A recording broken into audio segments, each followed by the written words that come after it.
Mr. Chairman, members of the panel, under normal circumstances, one should be happy that a report of a work which we have undertaken is being presented today and our work is finished. But I'm not happy. I'm not happy and skeptical about your work precisely because of the following factors. One, I thought that those who set up this commission are serious. And I'm going to lead evidence, come out with facts to show that they are not all serious about your work. I also want to say that it seems to me that the work of this commission is already being undermined by the very people who set it up, and the very people who are supposed to implement your own recommendation. That actually explains my sadness today. All the same, I will respect the obligation imposed on us because we've accepted to do this work, and I will present our findings. And as I go along, I will explain what I mean by these opening statements. I am representing CEDDERT as the Director of Research. So this report is essentially CEDDERT's report. Introduction. In the 5-volume progress report and the 3-volume final report on this research project, submitted to the Commission in September and December 2000, respectively, we present the evidence for each specific case of human rights violation, cited, letting the document, written and oral, to speak for themselves, without any extraneous commentary, so that the Commission can obtain a picture derived entirely and directly from the evidence in the available primary sources. Each volume is made up of evidence from primary sources of cases of the violations of human rights in the form of specific written document and text of transcribed tape-recorded oral testimonies. The cases documented in these volumes have been selected from a huge number of cases covered in the course of the research project on the basis of the weight and details of the evidence available. This criteria for selection has meant that a lot of specific complaints and petitions received are not included in the report. But this is necessary if the report are to provide the Commission with sufficiently firm evidential grounds on which to perform the task assigned to it. These have to be done on a sound footing, whether they are aimed at redressing past injustices over specific cases or are aimed at building a broad and deep enough picture of the nature and patterns of human rights violations in the country. During the period in question, in order to be able to make well-informed and thoughtful recommendations to the President on the measures to take to prevent and forestall future abuses and violations. Volume 1 of the final report begins with the cases of the violations of the right to life of prominent civilian and military public office holders, which accompanied the first military coup in this country and carried out on Saturday, 15 January 1966.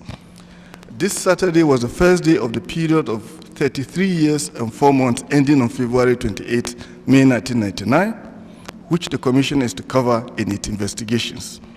The violations of the right to life on that Saturday of Alhaji Abubakar Balewa, Alhaji Ahmadu Bello, Brigadier Zakaria Maimalari, Colonel Kur Muhammad, Lieutenant Colonel Yakubu Pam,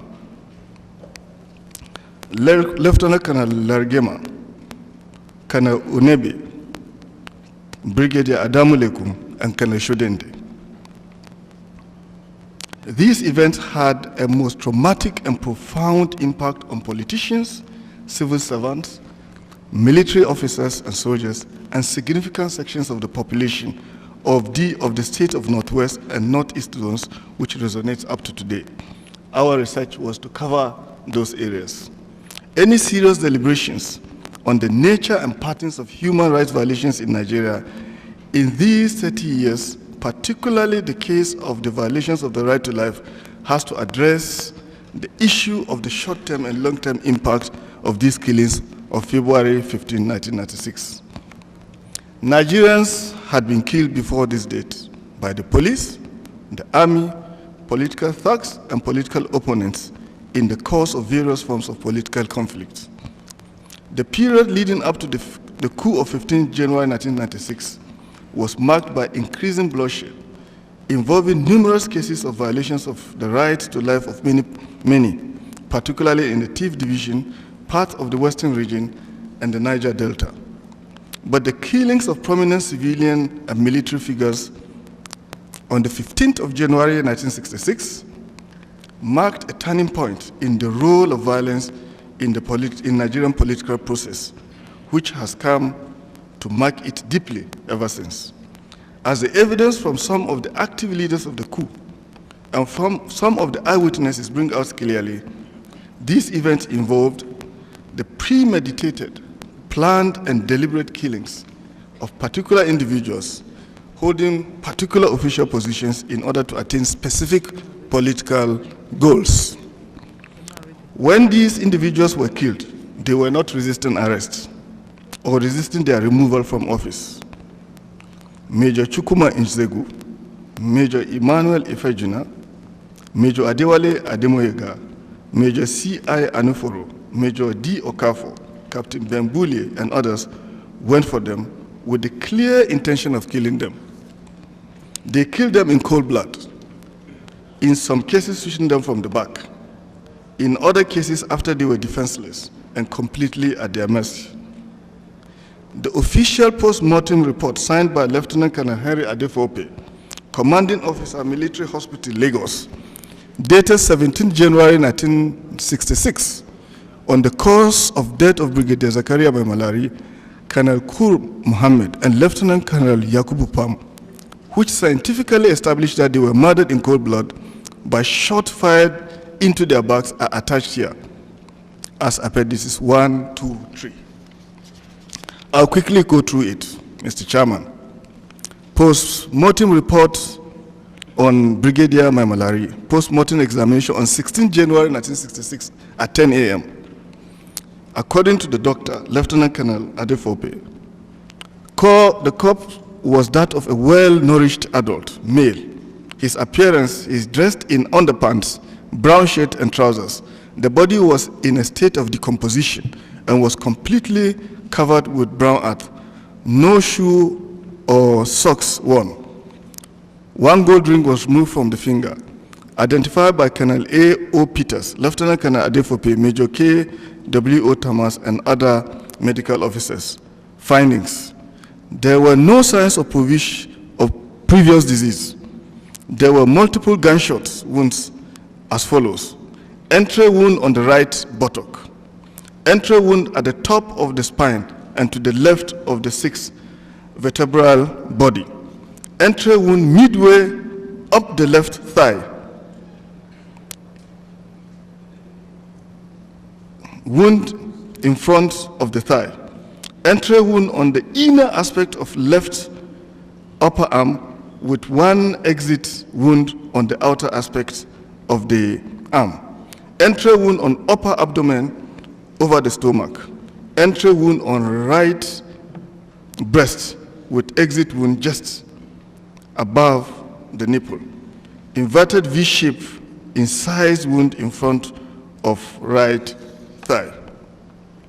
This clearly showed that this man was unarmed.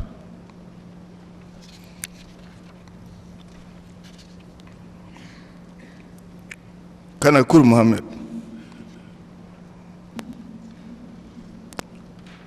Post-mortem examination on 16th January 1966 at 10 p.m., sorry. The findings are as follows. There was no sign of disease in the body. There were multiple gun wounds as follows. Entry wounds were spread in a semicircular line extending from the middle of the back to the back of the right shoulder The exit wound were the front of chests. The right, it's not clear, Mr. Chairman. Here again, it is clear that this man was defenseless. He was shot from the back. Let's look at Lieutenant Colonel J.Y. Pam. There were multiple gun wounds on the upper part of the body as follows. 3 entry wounds at the back of the right shoulder, with the other wounds in front of the chest. Entry wounds in a semicircular line from the back of the left shoulder towards middle of the back. Exit wounds were in front of the chest. Entry wound on left side of the jawbone was broken. Entry wounds high up on the left side of the chest. There were bruises on the forehead. Mr. Chairman, I've taken the trouble to read this mortem report to show the behavior and the mindset of those who carried out such a sordid action. But what had happened in Nigeria to transform officers of the armed forces to mete out such a callous treatment on their own colleagues? Events leading to the coup showed that not only the press in Nigeria, political leaders in Nigeria celebrated the killing of human beings, especially during the Operation Wetier in Western Nigeria. Opponents were happy. Leaders were happy that their opponents have been doused in petrol or kerosene and set on fire. The newspapers of those days glorified them. Human life was cheapened, and this permeated even the armed forces of the Federal Republic of Nigeria. Officers that were supposed to protect us turned their guns not only on civilians, but also on their senior officers and colleagues. And this has been with us, Mr. Chairman, since that day.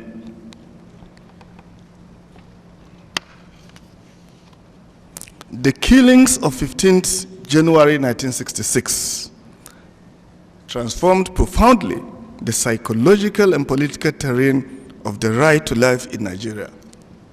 This is particularly because of the way these killings were held, praised, and even celebrated in musical records, with the music accompanied by the sound of stern gunfire in the period of 15 January 1966 to July 29, 1966.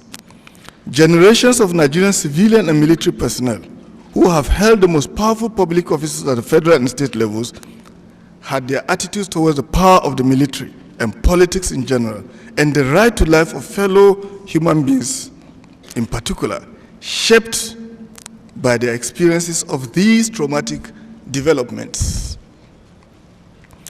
When these killings of 15 January 1966 were followed by the killings of Eastern Nigerians in the northern region in July to October 1966, in which military and police personnel actively participated in killing their colleagues in uniforms and civilians, the whole context of the exercise and violation of the right to life was further transformed.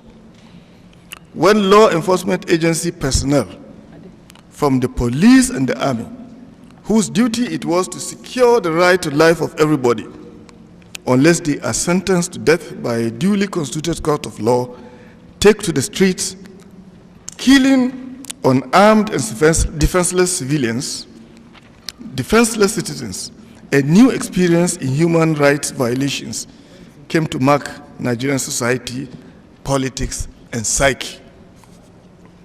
The killing of a prisoner of war, Captain Abdu Bugaji of the Nigerian Army, on the orders of, or even personally, by the Biafran Commander-in-Chief, Lieutenant Colonel Odumego Ojukwu, around July-August 1967, was not only a violation of the Geneva Convention regarding the treatment of prisoners of war, but was a continuation of what took place in January 1966 within the Nigerian Armed Forces, drastically changing the context of human rights violations in Nigeria. the killing of hundreds of men, women, and children by units of the Nigerian Mobile Police on the 26th to 28th April 1980 in the farming villages around Bakalori Dam in what is now Zamfara State stands out not only because it occurred during a period of civilian rule in the home state of the President Alhaji Shehu Shagari, but also because, although it arose out of deeply felt grievances over seizure of land, damage and flooding of farmland, there was never, to the best of our knowledge, any official attempt to investigate its case causes and to redress the injustices involved. The Bakalori massacre and the plunder that accompanied it by the mobile police and the reaction of the federal and state governments and the political leadership of the Second Republic and state government and the political generally to it bring out the limitations of the democratic system of government in dealing with such cases of violations of human rights to life.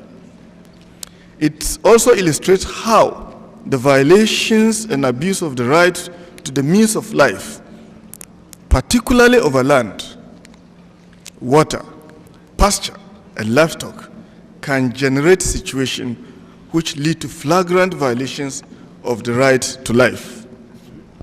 Volume 10 of the final report is entirely devoted to the case of violations of land rights, which for peasant farmers who constitute the majority of the population of this country means the violation of their means of life and the basis of the survival and the location and cohesion of their families.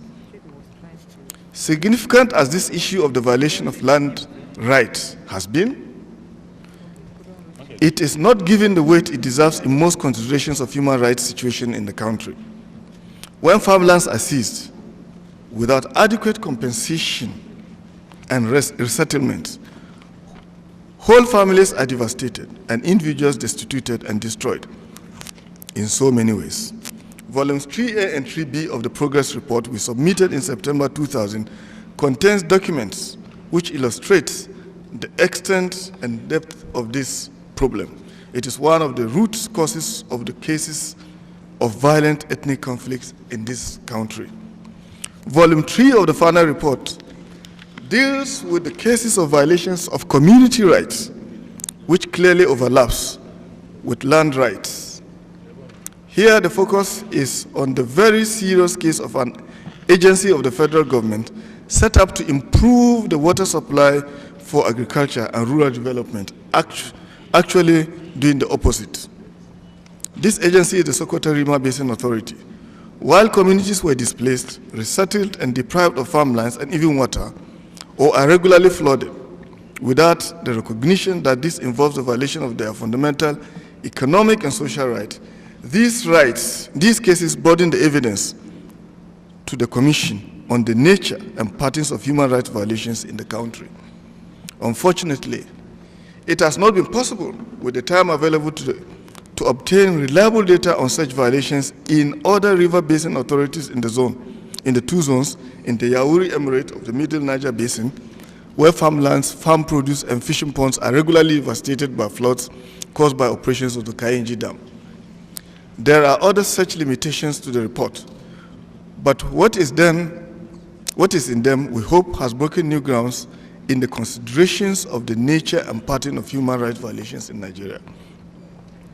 The evidence we have identified, recovered, and presented to the Commission should deepen and broaden the conception of what constitutes human rights violations in Nigeria in the past and in our present circumstances.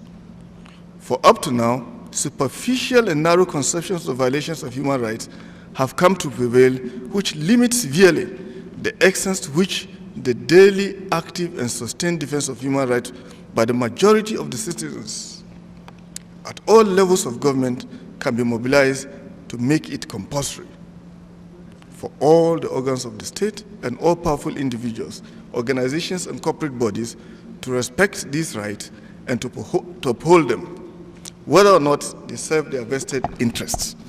Human rights, when broadly and deeply grasped by the majority of the citizens of a country, will become part and parcel of their normal lives, like food and water.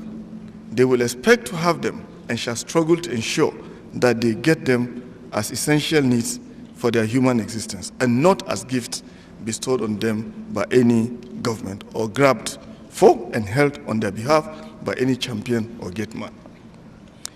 It is only on this foundation of citizens' power and not with ethnic or any sectarian organization, no matter how noisy that human rights violations can be brought, that human rights can be brought to an end or substantially minimized. Mr. Chairman, in my opening remark, I mentioned the fact that under normal circumstances one should be happy by what has happened, by what is happening today, but one is sad. Precisely because the glorification of murder, the abuse of human rights by officials, high government officials, which started before 1996, which gained high intensity in 1996 with the murder of 7 officers, has continued in Nigeria today. The Attorney General of the Federal Republic of Nigeria is #1 culprit in that, and that is my sadness. He is the law officer of the country. Before he became the Attorney General, Chief Bala became the Attorney General of the Federal Republic of Nigeria, had written series of articles in which he identified a particular group in Nigeria, in this case the Fulani, as the cause of all the problems in the country. Like Hitler did, he called them parasites. Like those who perpetrated the act of genocide in Rwanda did, who called the Tutsis cockroaches, he called the Fulani parasites. The way Hitler called the Fulani, called the Jews vermin, so he called the Fulani. I thought Chief Bala would stop that, but he continued even after he has been cleared and become the Attorney General of the Federal Republic of Nigeria. Now, this glorification and justification of genocide, he did not limit it to Nigeria. He also glorified and justified the killing of Tutsis outside Nigeria. 850,000 Tutsis were killed in 5 weeks. By the time you add those who died after that 5 weeks, about 1 million. 85% of the Tutsi population in Rwanda were killed. We expect a senior advocate of Nigeria, a son, an Attorney General of the Federal Republic of Nigeria, to condemn this act, but not justification. Initially, we didn't include this in our report because I had written to the President detailing these cases, hoping that Mr. President, who has set up this committee, would at least call Chief Bala to order and ask him to at least apologize to mankind. That was not done. In his attempt to refute my allegations, he further emphasized or justified this genocide, saying that the Tutsis were minorities of minorities in Rwanda, forgetting the fact that at the time they were subjected to genocide, none of them was in power in that country. This distortion on the part of Chief Bala was to justify and to prepare the minds of Nigerians for the massacre and genocide against the Fulani. I am not a Fulani, Mr. Chairman. I'm an ordinary citizen of Nigeria. You cannot wish away a population of 22 million. You can't wipe them out. You are in effect calling for a war. Those who are to lead us should be very careful. My worry is that Chief Bala not quite 2 months ago, has repeated that. And I hope, Mr. Chairman, and members of the panel will take notice of that. That is what I mean by undermining the work of the Commission, even before the Commission would have presented its report. Thank you, Mr. Chairman.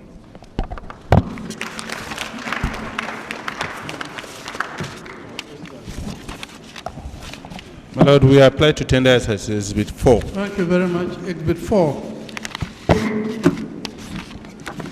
Lord, we now call on Professor Sonny Wanle Tayodin, Department of Political Science, University of Jos, to present his paper.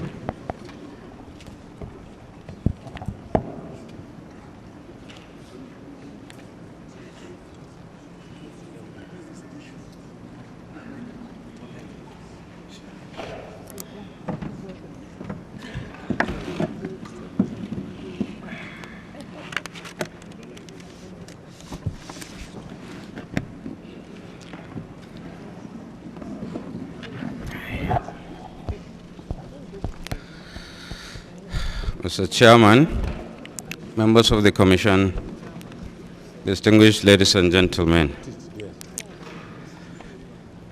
My presentation,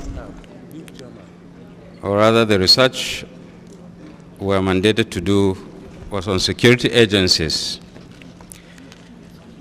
And the presentation focuses on particularly the armed forces. We have decided not to go into details on the other arms of the security forces because of the presentations that have been made, particularly last week. We felt it was going to be duplicating and waste the time of the Commission. In any case, like I said, Chairman, the paper here is on the armed forces and human rights violations and is basically divided into two. The first part deals with the violations of human rights on a general level by the armed forces. And then the second part deals with violations within the military institution itself. We are concerned, Mr. Chairman, to find out basically 5 things. What were the effects of military rule on the human rights of Nigerians? 2, the extent to which the human rights of Nigerians were violated as a result of the conduct and activities of the military. C, the impact of the laws and statutes establishing these agencies on human rights of military men. D, the extent to which the operational codes and guidelines of these agencies impugn the rights of Nigerians, including the military. And 5, the extent to which the structural organization of these agencies negatively impacted on the rights of military men. A number of legal instruments and conventions provided the framework for this research. These include the Constitution of the Federal Republic of Nigeria, the United Nations Declaration on Human Rights, with its various supplements and conventions, and the African Charter on Human and People's Rights. In addition, Mr. Chairman, we looked at the enactments which provided the legal framework for the day-to-day operation of these agencies. Finally, the study was conducted within the broad framework of the terms of reference of the Commission. Mr. Chairman, talking about the terms of reference of the Commission, I want to say is something on the issue of gross violations. The impression has been given, and I think wrongly, that this Commission is concerned with violations that deal only with death and torture. In other words, the definition of gross violations is limited to instances that result in death or torture. I think this is a very restrictive definition. I believe that any violation that demeans the human personality is by definition gross and should be treated as such. Military rule and human rights violations. Mr. Chairman, Section 217 of the Constitution of the Federation of Nigeria specifies the functions of the Nigerian Armed Forces. These functions do not include the supplantation of democratically elected governments. Yet the armed forces have on 2 occasions overthrown constitutionally established governments. This they did first on the 15th of January 1966 and second on the 31st of December 1983. On the 23rd of June 1993, the results of the presidential elections that was built to complete the process of transition to civil democratic rule was annulled by the military.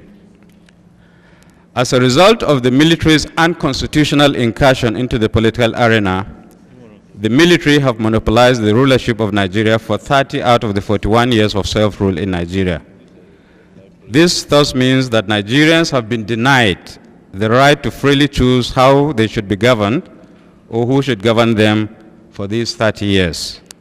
It also means the subversion of the political will of Nigerians. These treasonable acts of the military were not only in direct contravention of the Constitution of the Federal Republic of Nigeria, but of the United Nations Declaration on Human Rights, Article 21, the International Convention on Civil and Political Rights, Article 25, and the African Charter on Human and People's Rights, Articles 20 and 22. Apart from the subversion of the political will of the people, the human rights of Nigerians were violated by the armed forces during periods of military rule in a number of ways. These include the subversion of the rule of law, the suppression of workers' rights, such as freedom of association, press freedom, and most important, the right to life. We shall look at each of these issues below. Subversion of the rule of law. This took many dimensions. First was the investiture of the military rulers with arbitrary, authoritarian, and absolutist powers through decrees that not only sanctioned such abuses of power, but insulated the military leaders from prosecution. These decrees are listed in the main report. Second, the administration of justice under the military not only sidelined the rule of law, but impugned the integrity of the judiciary through reliance on military tribunals, the use of ouster clauses, the passing of laws with retroactive effect, and the use of ad hominem decrees. Ouster clauses rendered the judiciary impotent. Retroactive laws desecrated the rights of their victims under existing laws, while ad hominem laws became barefaced instruments of witch hunting. Military tribunals, on their part, were inquisitional and operated against the dictates of natural justice. Suspects were assumed guilty, and they were to prove their innocence rather than the other way around. Appeals against the verdicts of these tribunals were allowed, were not to higher civil courts, but to other military organs, the Supreme Military Council or the Provincial Ruling Council, as the case may be. The outcome was thus a miscarriage of justice. Suppression of workers' rights. This also took on various dimensions. First, workers were denied the right to organize themselves, to promote and protect their rights as a result of the promulgation of decrees that banned and proscribed their unions. Second, there were arbitrary dismissals of workers under one guise or the other. Starting from the 1975 exercise, the arbitrary dismissal of workers featured throughout the period of military rule, translating into a weapon of victimization of supposed opponents of government. These dismissals reached their highest point during the Structural Adjustment Program years, 1985 to 90. In fact, it has been calculated that in 1988 alone, 200,500 workers lost their jobs in various sectors of the economy. The problem with these dismissals was that they did not follow due process and were in breach of the contractual obligations entered into between employer and employee. For instance, Decree 17 of 1984 abrogated pension rights for the 287 pilots and flight engineers and 64 doctors retired and dismissed that year. Third, workers were subjected to arbitrary cuts of their salaries and wages, as was done in October 1985, when unilateral salary cuts of between 5 and 15% were announced by the federal government, while military governors were empowered under Decree 37 of 1986 to impose special levies on workers without prior consultation. Related to this, my lord, was the denial of workers of their wages as and when due, resulting in workers staying for months and even years without salaries. In some instances, this denial of the basic means of sustenance resulted in drastic consequences for the workers and their families.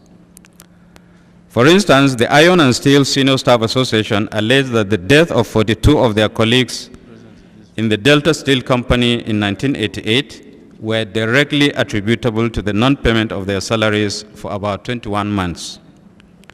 4, freedom of speech and expression was continuously being assailed by the military as journalists were routinely harassed, molested, detained, and hounded into jail, with some like Bagauda Kalto losing their lives in the process. News organs assessed to be critical of the government were closed or proscribed. These assaults on the press reached their apogee during the SAP years and the political crisis leading up to and after the annulment of the June 12 elections. Indeed, no less than 50 journalists experienced one sort of deprivation or the other, while about 32 media organs were sealed up during the era of military rule. The military era also witnessed the implementation of policies, the outcome of which was a transgression of the rights of Nigerians. One of the most pernicious and damaging of these was the SAP policy. As we have said earlier, the implementation of this policy had the effect of denying many Nigerians of the most basic means of subsistence. Many Nigerians were pauperized and impoverished as a result of SAP, while many lost their lives protesting the implementation of the program or from its deleterious consequences. My Lord, one of the consequences of prolonged military rule was not only the militarization of the Nigerian society, but the transformation of many a security operative from an advocate of law and order, a friend and protector of the citizen, into a trigger-happy monster who had the least respect for lives and property or to law and order. Security operatives tended to see themselves as the law personified and behaved as such. The result was the extrajudicial killings and murders of individuals such as Kunle Adepoju, Dele Giwa, Alfred Rewani, to mention a few of the well-known cases.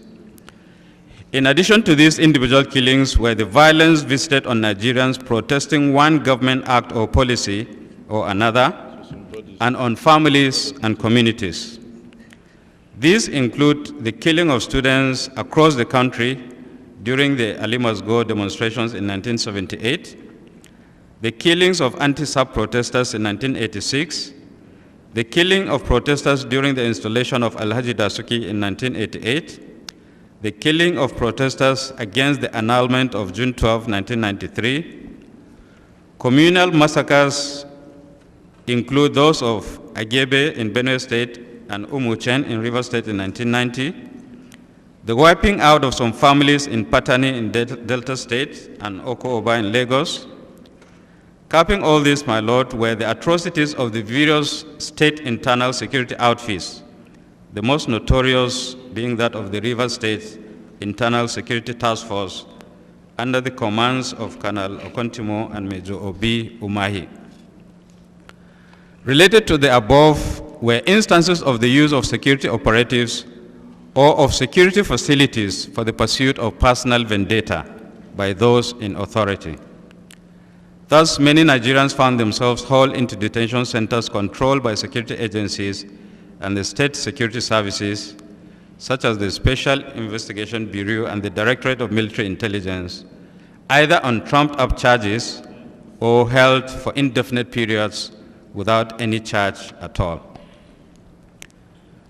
Mr. Chairman, one of the results of the military's involvement in government was the constant struggle for supremacy between various fractions of the military, giving rise to coups and attempted coups. The special military tribunals, SMTs, set up to try such alleged coup plotters, tried not only soldiers, but civilians. These civilians were not only handled and treated as if they were soldiers by the special investigation panels, but their trials were also conducted under military law. Furthermore, they could not appeal against their convictions to any civilian court, but to organs constituted by military men. This was obviously not only a travesty of justice, but a denial of the right of such civilians to fair hearing.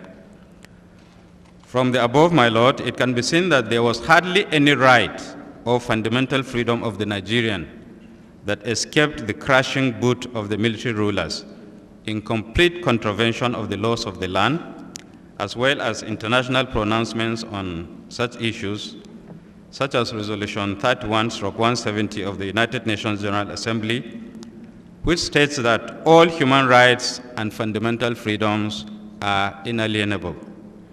That's a quotation.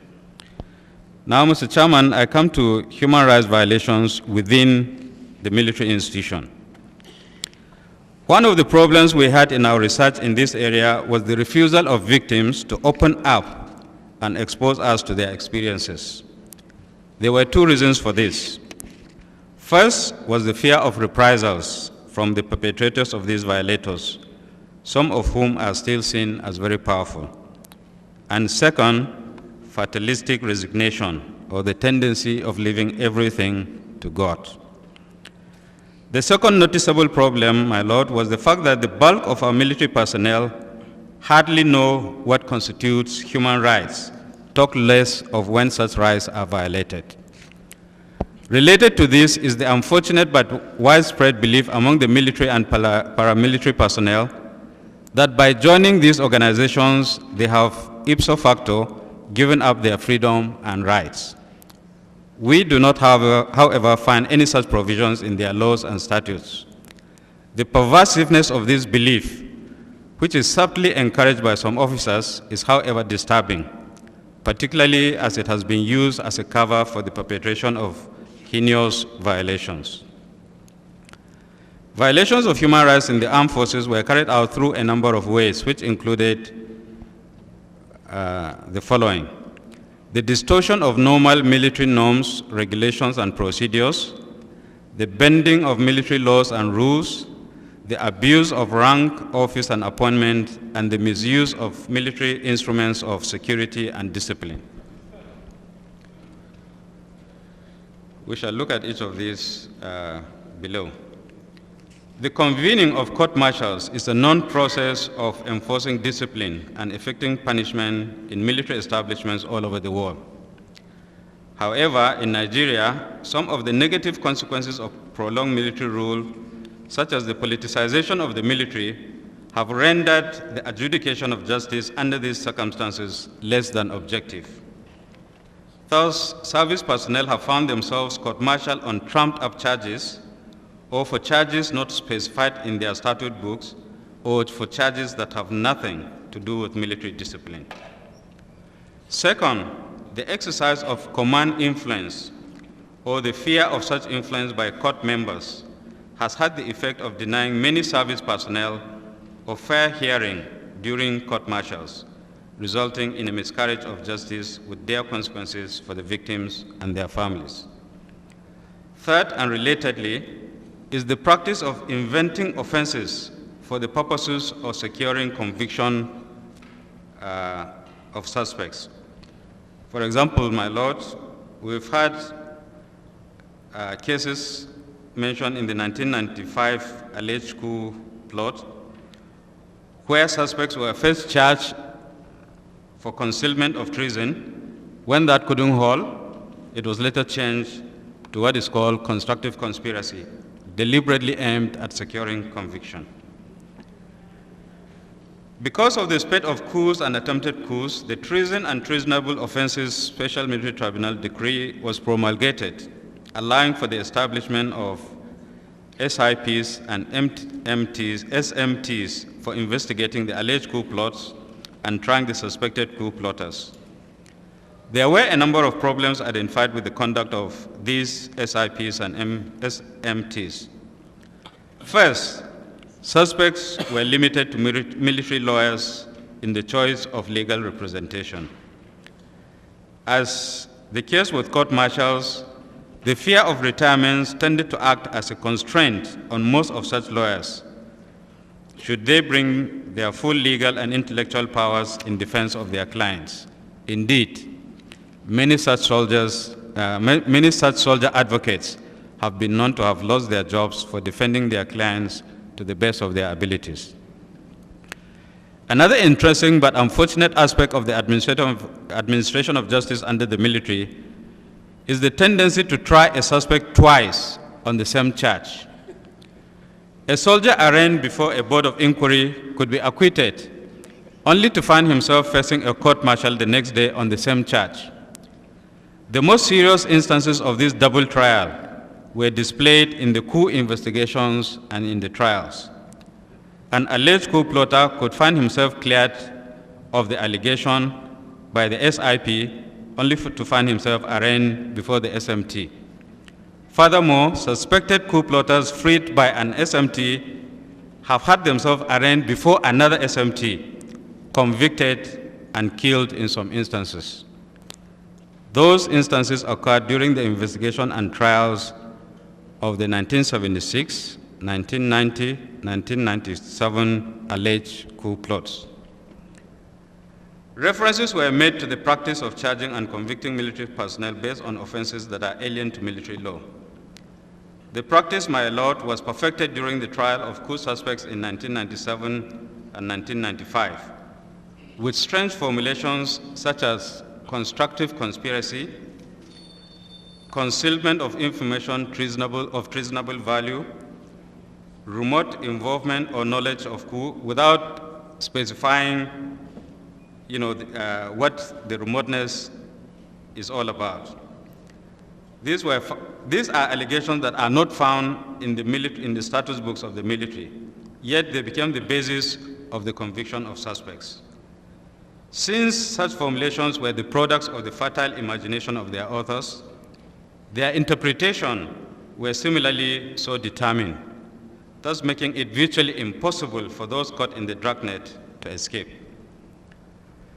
Through the use of ambiguous, omnibus, and pseudo-legal provisions such as services no longer required, many military personnel have had their services prematurely terminated on the basis of subjective considerations.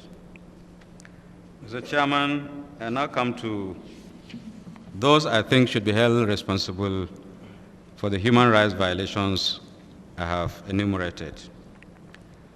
Based on the evidences above, one can place the responsibility for the violations of the rights of Nigerians during the period under review on the doorsteps of the following.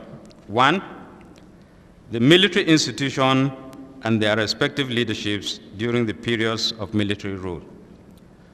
2, the operation and conduct of established military agencies such as the Defense Intelligence Agency, the Directorate of Military Intelligence and its security group, as well as ad hoc agencies such as the series of task forces established ostensibly for the maintenance of internal security. And thirdly, individual security operatives of various ranks, either acting under command or based on overzealous sadistic impulses. Recommendations, Mr. Chairman. 1, all former military heads of states should offer a public apology to Nigerians for the havoc wrought on their lives by the incidents of military rule. 2, those military officers who announced the overthrow of constitutional civilian governments or became the leaders of the succeeding military governments should be made to publicly apologize to the Nigerian people for the consistent subversion of their political will. 3, General Ibrahim Babangida and all those individuals identified as having contributed to the annulment of June 12, 1993 elections. And may I mention here, my lord, that all the people involved in this annulment have been clearly identified by Professor Omori in his book, The Tale of June 12. And he was in a position to know, given his strategic placement as a political advisor to the president. My lord, all these people should be made to offer a public apology to Nigerians for the annulment, the resultant deaths, and the generally traumatic consequences for Nigeria.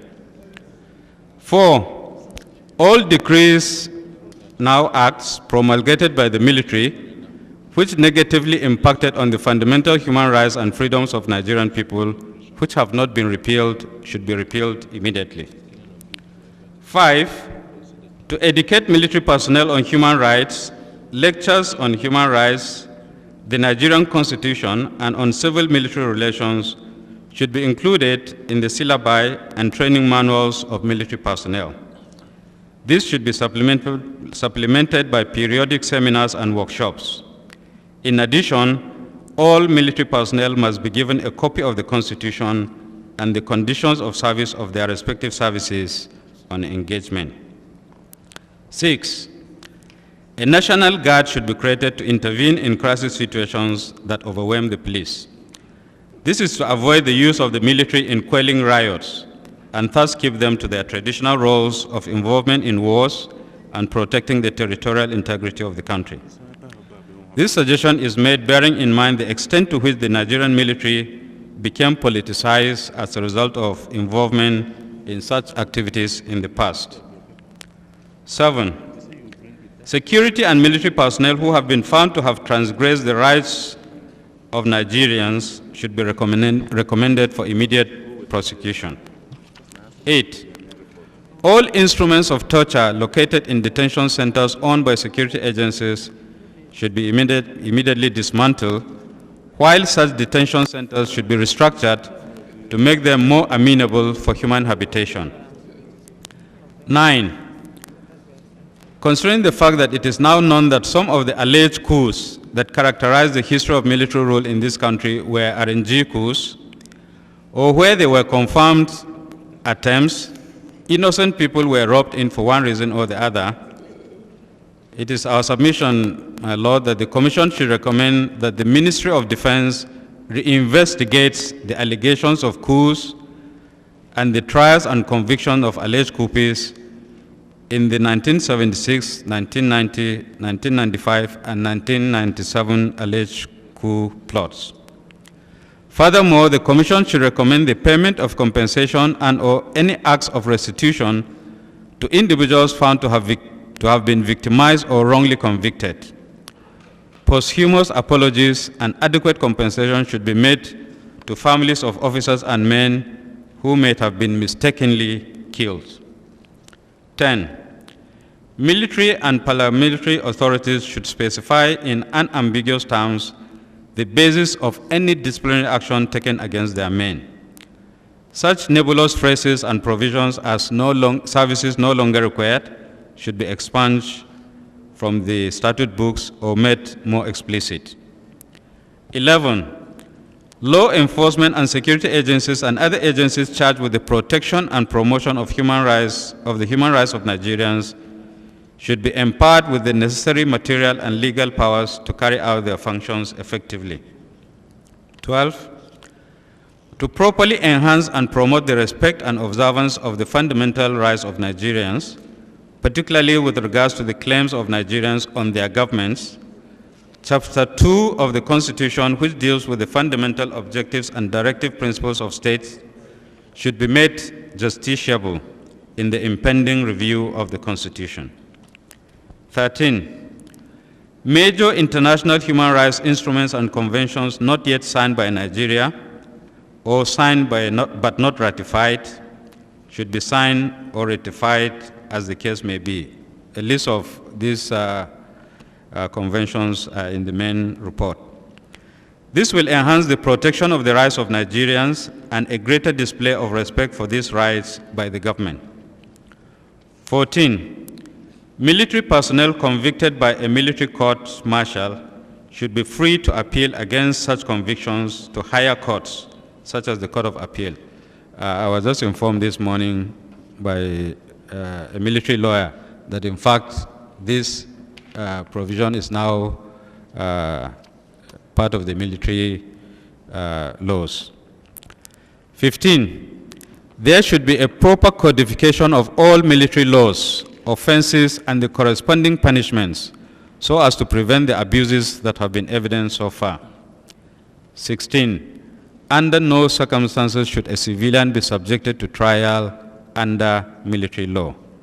Finally, my Lord, the current process of professionalization of the armed forces should involve a restructuring and a review of the activities of the Defense Intelligence Agency and the Directorate of Military Intelligence in line with their original mandates and schedules and with due cognizance to the current democratic dispensation in the country.